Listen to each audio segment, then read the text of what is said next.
est une phase extrêmement importante quant au diagnostic. Donc, comme vous le voyez. Donc, comme vous le savez, vous pouvez le deviner. Donc, j'ai ici juste un chiffre. 75% des décisions médicales sont basées sur le laboratoire. Donc, c'est extrêmement important. Donc, un bon diagnostic permet une meilleure prise en charge du patient. Diagnostic retardé, donc des conséquences, donc soit un allongement d'hospitalisation, soit un allongement de souffrance, et avec des conséquences immédiatement sur la santé, c'est-à-dire des conséquences de périssement qui va s'accentuer et qui va s'aggraver, des conséquences sur la productivité de la personne et des conséquences enfin sur les finances en général. Donc, diagnostic définitivement erroné, les conséquences sont beaucoup plus importantes. Donc, ça peut aller jusqu'à le décès de la personne. Et les conséquences qui peuvent, c'est-à-dire les résultats qui peuvent en découler, après le décès, soit sur la famille, soit sur la famille, et en général, donc, sur la société. Donc, voilà. Donc, il y a un problème diagnostique en général, donc qui intéresse le patient, le médecin, le biologiste, et qui retentit sur la personne directement en matière de sa santé ou sur les finances publiques. Donc là, pour ces données techniques que vous pouvez deviner, donc on peut s'arrêter un petit moment sur quelques données sociologiques et qui affectent le diagnostic, qui affectent le diagnostic biologique. Donc on assiste actuellement, je parle des particularités de notre pays, des changements sociétaux qui affectent la population en matière de mortalité. Donc on assiste, comme vous pouvez le deviner, il y a quelques petites enquêtes qui indiquent ça, mais pas à grande échelle, mais on peut le remarquer tous. Donc il y a une prise de conscience de l'intérêt des soins à temps. Donc la population, c'est-à-dire les individus, c'est-à-dire le citoyen marocain, commence à avoir de plus en plus cette prise de conscience de l'intérêt des soins à temps, c'est-à-dire d'aller se soigner dans les temps. Et ça, c'est extrêmement important. Donc, nous allons voir. Nous avons ici des atteintes de croyances relatives à la mortalité. Donc, on n'est plus dans la médecine traditionnelle, on est de plus en plus dans la médecine moderne. Donc, qu'on soit...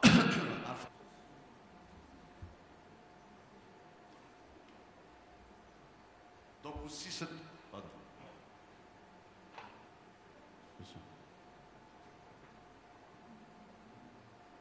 Je reviens.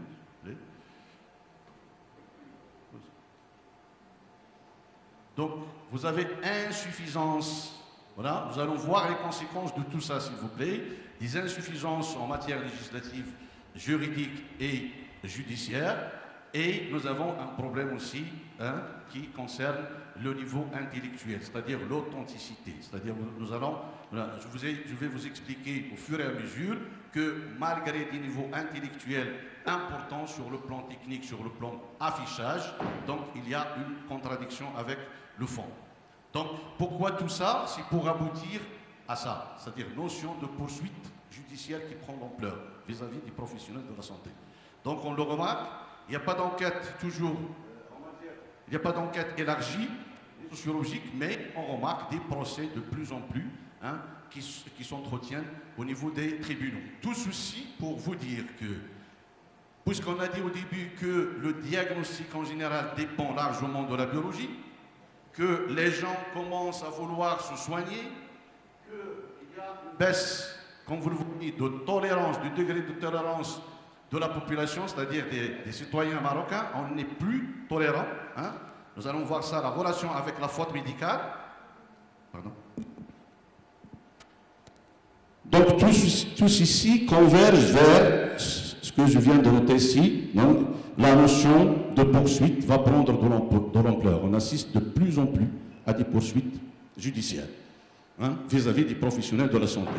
Donc, en conclusion, petite conclusion, donc on va assister à plus en plus de conflits médecins-patients, médecins et biologistes, puisque la prise de décision du biologiste, du médecin traitant va dépendre largement du résultat rendu, et du biologiste patient aussi. Parce que, en suivant la procédure d'une poursuite, on va arriver jusqu'au biologiste qui pourrait être responsable d'un diagnostic erroné. Alors, il ne faut pas rater le diagnostic là. Donc c'est une évidence, mais encore, c'est une évidence parce que sur le plan éthique, il ne faut pas rater le diagnostic. Mais encore, il ne faut pas rater le diagnostic pour ne pas être poursuivi judiciairement, pour ne pas aller en prison ou assurer des indemnités dont vous serez loin d'être responsable. Donc la conduite opérationnelle, donc qu'est-ce qu'il faut faire pour éviter ça?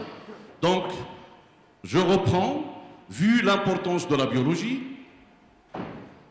vu les situations sociétales nouvelles, dont les éléments viennent d'être cités, donc on va assister à une masse importante des demandes d'examen biologique, et cette masse importante va générer des dysfonctionnements, certainement, parce que ça va être une charge de travail extrêmement importante sur le biologiste.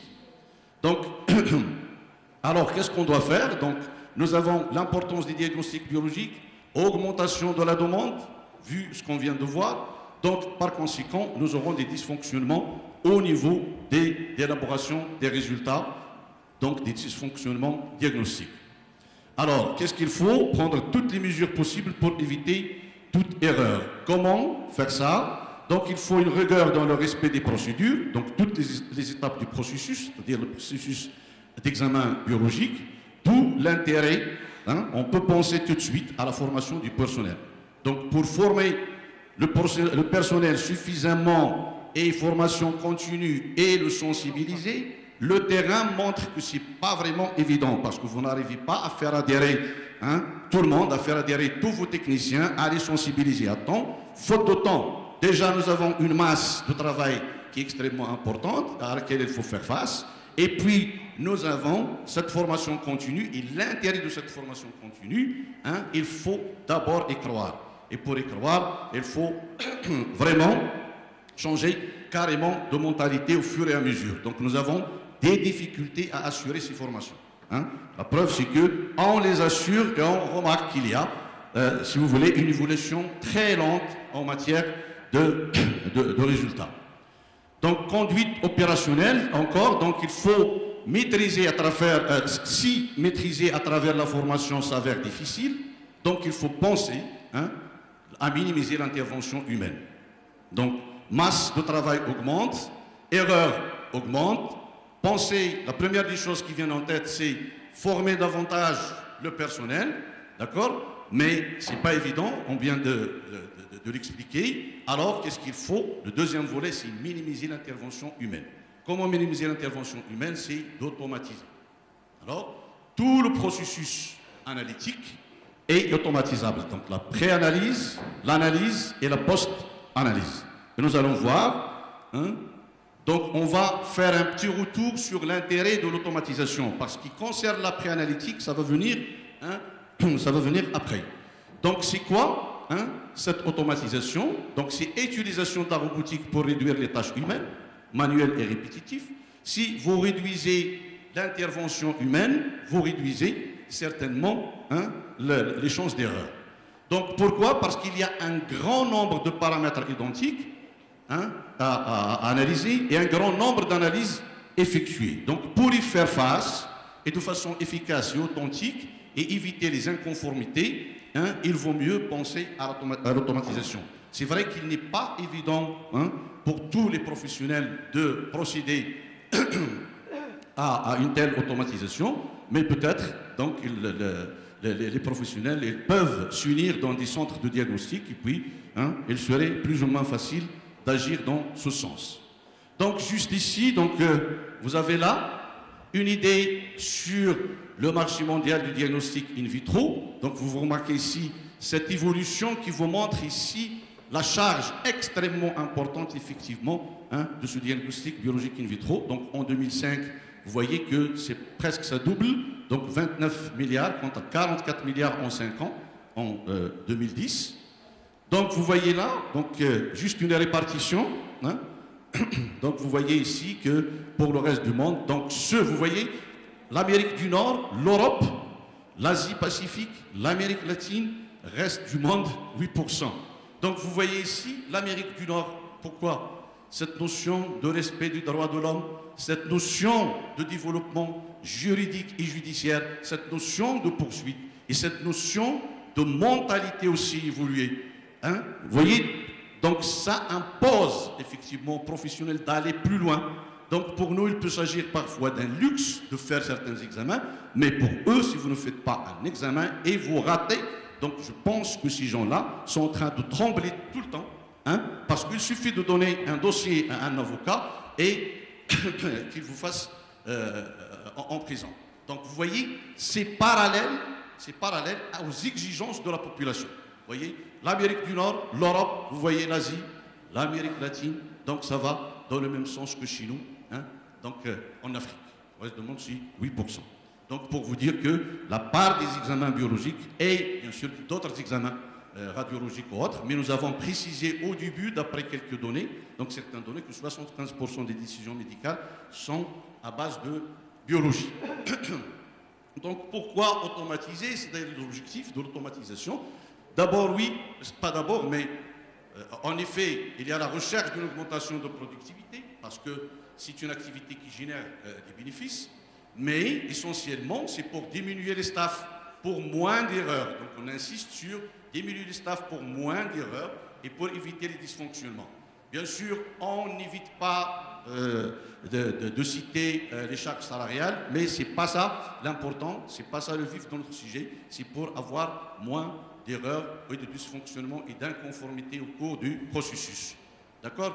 Donc on passe là pour conclure que cette automatisation, il permet le maintien de la qualité chronologique des résultats. Donc nous avons un délai de rendu de résultats optimisé et optimisation de leur utilisation médicale. C'est-à-dire, en dehors de l'automatisation, on assiste à des retards de rendu de résultats, des retards diagnostiques, des retards de prise en charge et qui risquent d'être fatals et catastrophiques pour le patient et par conséquent pour la société.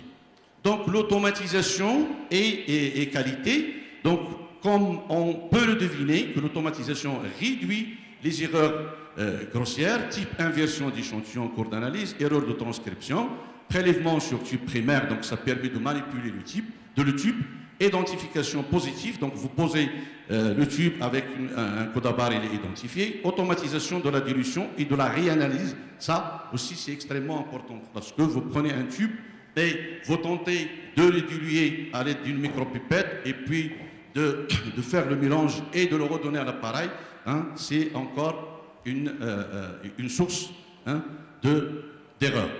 Donc, quand vous le voyez, on peut, il a été conclu, c'est pas on peut, quand l'automatisation augmente, la variabilité interlaboratoire diminue. Et ça, c'est une chose très, très, très importante.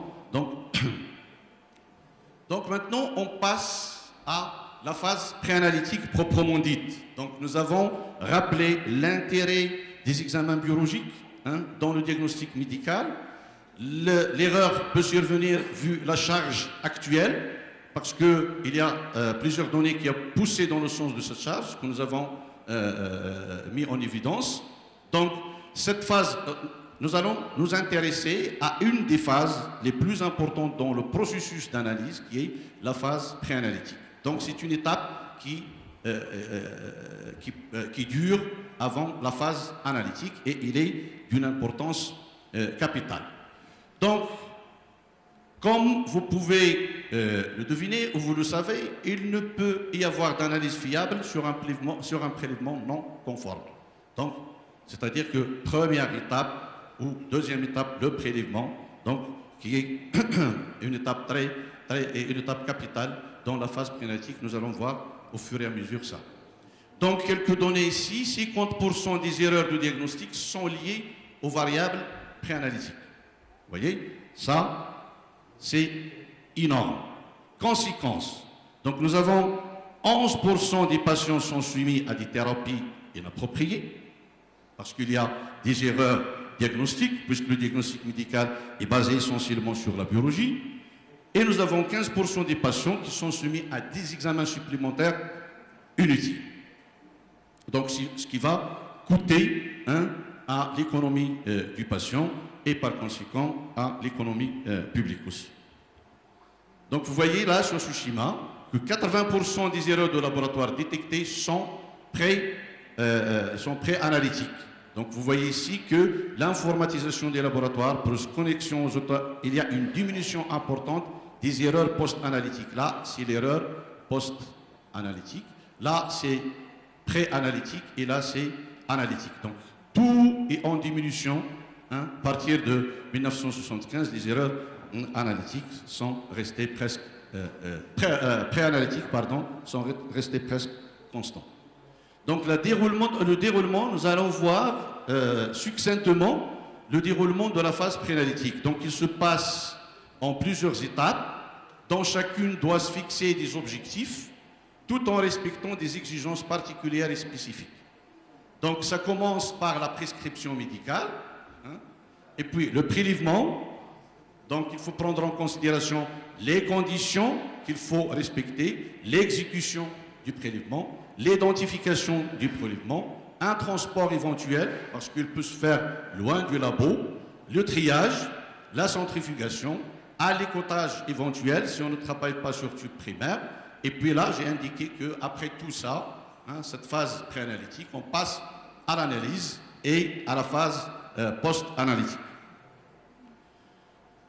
Donc on commence par la prescription médicale.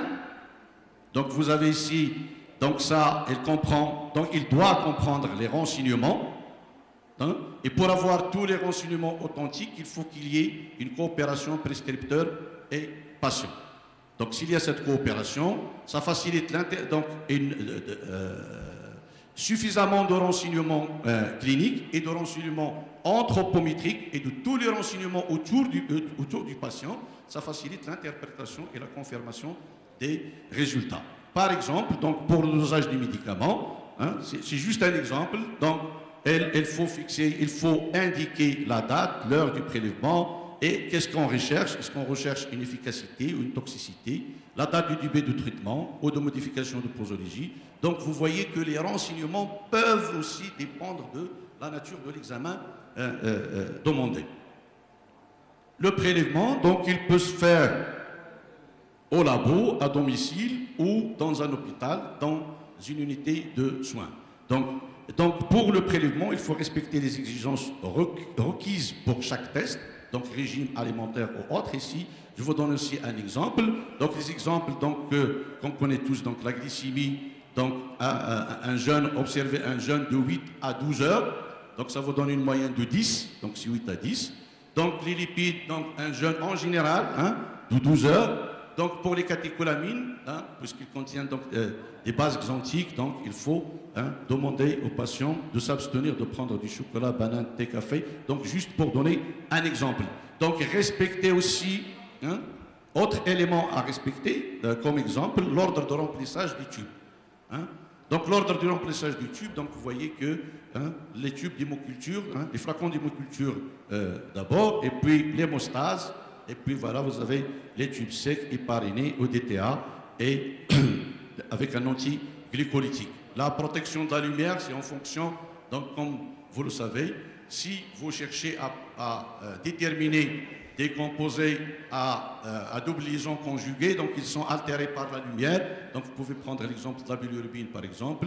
Donc voilà, donc il est attaqué par la lumière, donc il faut la protéger, protéger le prélèvement de l'altération de la lumière. Donc, mais quel que soit le type de prélèvement, vous le voyez, il faut qu'il y ait un document guide fixant la chronologie et les modalités des actes pour normaliser le processus, pour que ce prélèvement se fasse de la même façon partout, donc essayez au moins. Donc, il faut qu'il y ait un document guide qui fixe ces données.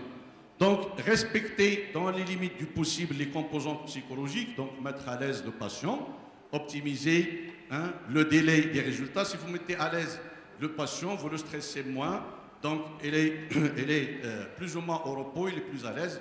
Donc voilà les paramètres, parce que le stress risque de changer certains paramètres à l'instant. Donc le cortisol par exemple, ou autre, l'adrénaline, les catécholamines. Donc Donc il faut aussi, dans la composante prélèvement, optimiser le délai, c'est-à-dire au cours du prélèvement, il ne faut pas tarder à mettre l'aiguille dans une veine. Par exemple, pour l'hémostase, vous risquez d'activer l'hémostase, in vivo, et considérer toutes ces contraintes. Donc, après le prélèvement vient la phase d'identification. Donc, il doit se faire par des personnes habilitées, doit se faire généralement par le préleveur lui-même, au moment du prélèvement, pas après, ça ne doit pas être différé. Après, donc l'identification se fait par étiquetage. Cette étiquette doit prendre l'identité du patient, un code éventuel, et préciser la nature du prélèvement, la date et l'heure, et les initiales du préleveur. Et nous allons voir que, au niveau d'une étude qui a été réalisée, que rien de ceci n'est respecté. Donc, il faut faire attention au cours de cette identification parce que d'après quelques études qui ne sont pas assez larges, mais qui ont prouvé que des patients sont prélevés à la place d'autres. Il y a aussi des erreurs de type. Donc, il faut que pour assurer cette identification de façon efficace, il faut penser à des conditions de travail du personnel qui s'occupe de cette tâche. Donc, pour leur demander et pour exiger d'eux le maximum d'attention. Donc, il faut des conditions de travail du local, du calme et autres. Puis vient le transport. Donc, selon les normes fixées par la loi, donc il doit se faire. Donc, nous avons des normes fixées pour le transport, entre autres, des produits dangereux. Donc, ce transport doit veiller à garantir l'intégrité de l'échantillon. Donc, choisir le conditionnement adéquat, respecter les délais pour ne pas altérer, parce que vous avez ici l'intégrité de l'échantillon. Les délais doivent être respectés, la température d'acheminement, et puis il faut aussi garantir ce transport doit se faire de telle sorte à garantir la sécurité du personnel qui s'en occupe. D'accord? Donc ici, un cas particulier de sous-traitance. Donc vous avez un labo qui s'occupe de toutes ces étapes avant et qui va envoyer des spécimens vers un autre labo. Donc il faut plus de vigilance pour préserver l'authenticité de prélèvement. Donc vous avez un acte de plus humain au cours du processus et qui risque d'apporter des erreurs et des inconformités. Donc le transporteur, est-ce que le transporteur maîtrise son métier? Donc est-ce qu'il maîtrise des conditions adéquates? Est-ce qu'il subit des formations sensibilisantes? Parce que, quoi que vous disiez, si vous ne sensibilisez pas sur des bases correctes, des bases scientifiques, c'est-à-dire d'abord recruter les gens qui sont propices pour être influencés par ces formations, vous ne pouvez pas convaincre n'importe qui à assurer, à respecter, parce qu'il y a cette notion d'oubli en général, même s'il y a la bonne foi, lorsqu'on n'est pas convaincu sur des bases scientifiques, sur des données scientifiques, la moindre des choses, c'est qu'il y a cette notion d'oubli, et puis tout sera bâclé après.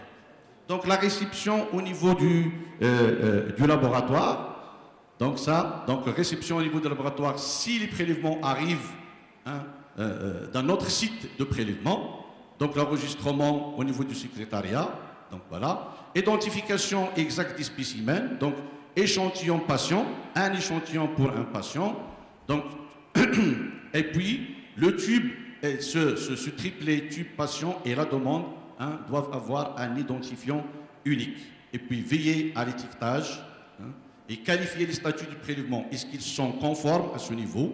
Est-ce qu'ils sont conformes sous réserve? On va vérifier au niveau de ceux qui ont envoyé le prélèvement certaines données pour les prendre ou les refuser. Et puis aussi s'intéresser au prélèvement urgent pour la raison de l'état du malade ou pour la nature du paramètre à doser. Donc, et puis après, vient le triage des échantillons. Ça permet de mettre les tubes sur des portoirs selon leur destination, donc dans un laboratoire polyvalent. Donc, destination pour la biochimie, pour les matos, et pour la chirurgie et pour autres. Donc après vient la centrifugation du prélèvement. Donc il faut respecter les exigences, la température, la vitesse et le temps de centrifugation. Donc il y a des paramètres qui peuvent exiger donc une centrifugation réfrigérée, parce que les paramètres ne tolèrent pas plus de 4 degrés par exemple. Donc il faut respecter les conditions au cours de la centrifugation relatives à chaque paramètre à doser ou à chaque type ou chaque groupe de paramètres. Puis après vient l'alécotage. Donc si on ne travaille pas sur le tube primaire, ou des fois on peut avoir besoin d'alécoter pour conserver une partie de l'échantillon. Donc travail sur le tube primaire, on peut travailler puis alécoter, comme on peut alécoter si on a plusieurs destinations avec un seul tube. Donc on peut diviser le surnageant en plusieurs alécos et puis les dispenser aux différents automates ou aux différents appareils. Donc, soit pour analyser, alécoter par analyse, ou pour conserver. Donc, se faire une sérothèque. Donc, garder sérothèque ou que ce soit un sérum ou un plasma. Donc, garder une partie du prélèvement pour un éventuel repassage pour vérifier un résultat, le confirmer ou réaliser des examens complémentaires en évitant de reprélever le malade. D'accord? Donc, vous avez ici, et aussi pour des exigences juridiques, donc des examens. Pour des examens, on est obligé de garder le prélèvement à toute fin utile. Donc, pour réaliser tout ça, dans les normes, il faut aussi délimiter l'espace de travail pour qu'il y ait un certain confort relatif pour assurer cette tâche. Donc, on assiste là à une erreur d'identification. S'il y a erreur, le risque d'erreur d'identification, les résultats seront en retard ou erronés. Une mauvaise identification, vous avez le risque, là, lorsqu'on on identifie mal cet aléco au niveau de la conservation. Donc, vous avez ici les types d'erreurs auxquelles on assiste. On peut utiliser des marqueurs effaçables sur des tubes à hémolyse, par exemple, dans lesquels, ou des épandorfs dans lesquels on conserve le sérum ou le plasma, ou des étiquettes autocollantes inadéquates et qui se détachent très facilement de leur support. Aussi, autre chose autre paramètre qui est négligé au niveau des sérothèques, c'est le manque de maintenance des congélateurs et le non-respect des conditions de congélation. Et ça altère en partie la qualité de l'échantillon. Donc enfin, qu'est-ce qu'on peut déduire? Que la phase préanalytique conditionne la pertinence de la phase analytique qui est génératrice de résultats. Donc si une erreur intervient auprès de la phase, au niveau de la phase préanalytique, donc les résultats ne seront pas authentiques du malade. Donc la phase préanalytique, qu'est-ce qu'on va déduire de ce qu'on vient de voir? Que la phase préanalytique, il implique de nombreux intervenants. Donc ils sont divers. Donc vous avez le préleveur, vous avez le médecin traitant, vous avez le biologiste, vous avez le technicien. Donc des intervenants, ils sont divers et qui peuvent provenir de sites géographiques divers aussi. On peut recevoir des prélèvements de très loin, avec des différentes visions, différentes sensibilités vis-à-vis de l'importance de la phase préanalytique. Voilà. Et puis troisièmement, la phase préanalytique doit être alors maîtrisée au maximum. Parce que s'il conditionne les résultats, donc il doit être maîtrisé. Donc, et selon une démarche qualité bien conduite et qui doit comprendre le respect rigoureux de la phase préanalytique. Donc, voilà, qui procède en des fiches descriptives des différentes étapes. Donc, et on peut repérer les dysfonctionnements, et ce qui permet d'optimiser le processus en se référant aux indicateurs de qualité pertinents. Donc, vous avez des indicateurs de qualité, et au niveau de chaque phase, donc on procède au remplissage de cette fiche et on voit à quel degré on respecte ces indicateurs de qualité. Donc là, je vous montre le résultat d'une enquête qui a été faite au niveau de l'hôpital du Tétouan par Moussaoui Mohamed, hein, et montrant voilà, l'adhérence des professionnels à ces exigences préanalytiques. Donc le prescripteur, donc naturellement c'est le médecin qui prescrit, d'accord, mais vous avez le personnel qui prélève, donc rarement le médecin, souvent les infirmiers et parfois vous avez les stagiaires et même, et beaucoup plus que les stagiaires, les non formés du tout, qui procèdent au prélèvement. Donc vous avez pour l'étiquetage, donc vous avez ici plus de 90% des gens questionnés, ils ne font pas, donc à 75% ne font pas, ne procèdent pas à un étiquetage correct. D'accord? Donc de l'autre côté, donc vous avez ici le manuel de prélèvement biologique. Est-ce qu'il est présent entre les mains de ceux qui font par exemple le prélèvement? Il y a une absence presque de 98%. Donc vous voyez, sur toutes ces procédures-là, on n'est jamais dans des taux respectés pour dire que la phase préanalytique est plus ou moins correcte. Donc c'est la réalité et ça doit se passer en dehors des centres hospitaliers, en dehors des centres hospitaliers universitaires. La situation est partout la même ailleurs. Donc vous voyez, je vous montre ici, sur cette diapo, répartition temporelle du temps d'analyse. Donc vous voyez ici la préanalyse, 28% pour les échantillons qui arrivent hors labo. Et vous voyez ici, donc vous voyez là, donc l'envoi, ça coûte 5% du temps, l'analyse 25%, donc comme vous le voyez. Donc ça, la préanalyse, elle bouffe suffisamment du temps au cours du processus analytique. Donc je passe là à l'automatisation après avoir passé en revue l'intérêt de cette phase préanalytique, automatisation de la phase préanalytique. Donc il est d'un grand apport, donc comme on l'a vu dans les généralités d'automatisation, je ne vais pas revenir là-dessus, il y a moins d'erreurs et un gain de temps énorme. Et disponible sur le marché plusieurs systèmes. Donc il y a des systèmes tierces et il y a des systèmes qui sont particuliers pour chaque opérateur dans le domaine. Voilà. Donc je vous montre ici, s'il vous plaît, cette diapo. C'est l'évolution du nombre de tests par jour. Donc je vois ici au cours des années, depuis 1999 jusqu'à 2015, au niveau de l'hôpital militaire Moulay Ismaïl de Meknes. Les chiffres que vous voyez ici, c'est le nombre de tests par année. Mais je peux vous informer que, voilà, pardon, le nombre de tests par jour actuellement, c'est de l'ordre de 3000 tests par jour. Donc vous voyez, l'évolution, elle est croissante, exponentielle. Comment faire face à cette évolution de prescription si on ne procède pas à l'automatisation? Donc ici, donc on travaillait avec des petits appareils, une phase préanalytique archaïque, donc voilà. Et puis à partir, nous allons le voir, à partir de 2001, nous avons commencé l'automatisation, et puis à partir de 2012, l'automatisation de la phase préanalytique, comme on va le voir. Je vous passe ici en revue. Donc vous voyez que le matériel utilisé donc, ne suffisait pas pour répondre à la demande.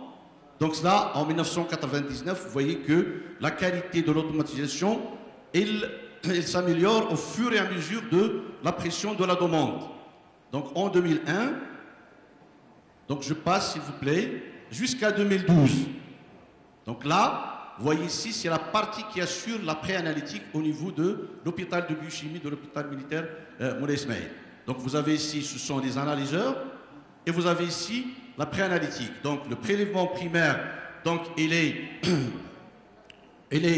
mis à ce niveau, puis il va être centrifugé, débauchonné, et puis là, nous avons un alicotage, c'est-à-dire vous avez ici des tubes, des godets, au niveau desquels vont être distribués les surnageants et l'automate il va procéder par identification géographique.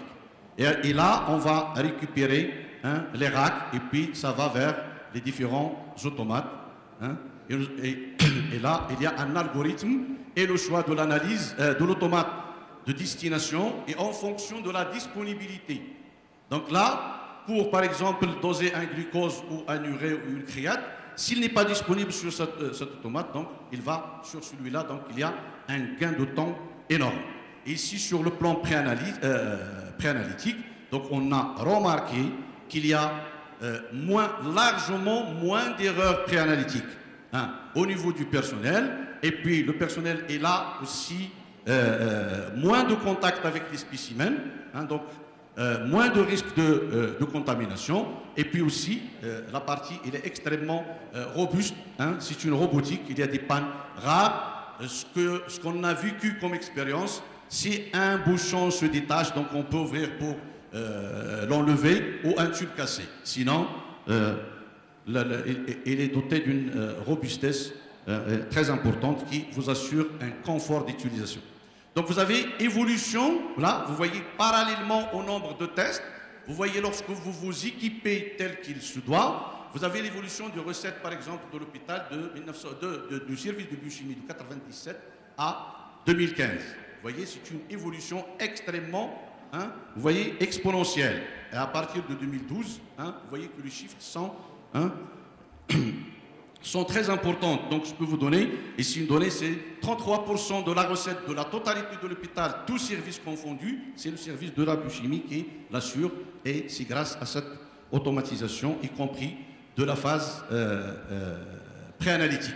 Donc vous voyez ici la répartition de types de patients, juste pour vous montrer, ce ne sont pas les patients hospitalisés qui donnent cette augmentation d'activité, ce sont les patients externes, dont les patients civils, et sachant qu'on utilise une cotation beaucoup moins chère qu'en laboratoire de ville. Donc là, si nous avons réalisé ça, donc je l'ai bien mentionné ici, patients civils, même à prix plus cher. D'accord? Et voilà, donc ça, si on a réalisé ça, c'est grâce à cette technologie et à l'implication des partenaires. Tous les partenaires, donc voilà, ceux qui s'occupent par exemple de la maintenance, donc il n'y a pas de retard, et puis la robustesse de cette phase préanalytique et de l'automatisation en général. Donc voilà.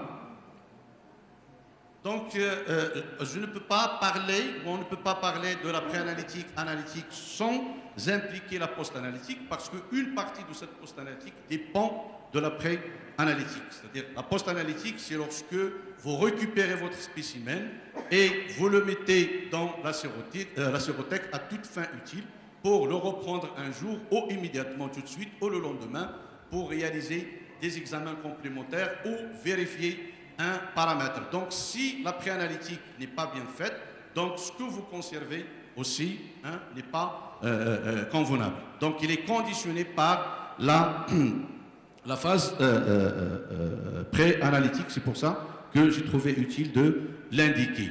Donc, en conclusion, donc un bon diagnostic donc, assure une bonne prise en charge. Un bon diagnostic nécessite la biologie. Souvent, nous avons vu 75%. On assiste à une augmentation des prescriptions et nous avons vu pourquoi on assiste à cette augmentation. Donc ça augmente la charge de travail. Ça augmente la charge de travail. Cette augmentation de charge de travail génère des erreurs et les erreurs vont engendrer des conflits patient-médecin ou patient-biologiste ou même entre médecins et biologistes. Parce que lorsque vous faites des erreurs au niveau des paramètres analysés, donc au fur et à mesure, il y aura voilà, une perte de confiance et par conséquent, ou même des réclamations, et c'est largement et suffisamment inconfortable pour le biologiste. Donc le biologiste, il doit veiller vraiment à rendre un résultat authentique et à la réalité du patient. Donc on a fini par conclure que parce que l'analytique, la phase analytique est suffisamment maîtrisée, une fois vous avez le spécimen, vous le rendez à l'automate, si vous avez bien conditionné votre automate, avec des calibrations, contrôles et l'entretien quotidien, hebdomadaire et mensuel, souvent, hein, il n'y a pas d'erreur. Vous pouvez rattraper les erreurs même au cours de validation. Donc, ce qui fait que la majorité des erreurs, c'est la préanalytique. Donc, la préanalytique conditionne les résultats. Donc, c'est pour ça qu'il faut penser à minimiser l'erreur. Donc, nous avons parlé de formation du personnel, ce n'est pas suffisant et ce n'est pas évident. Donc, passer à l'automatisation pour minimiser l'intervention humaine. Et pour automatiser la préanalytique, les solutions sont multiples sur le marché. Et voilà, je vous remercie.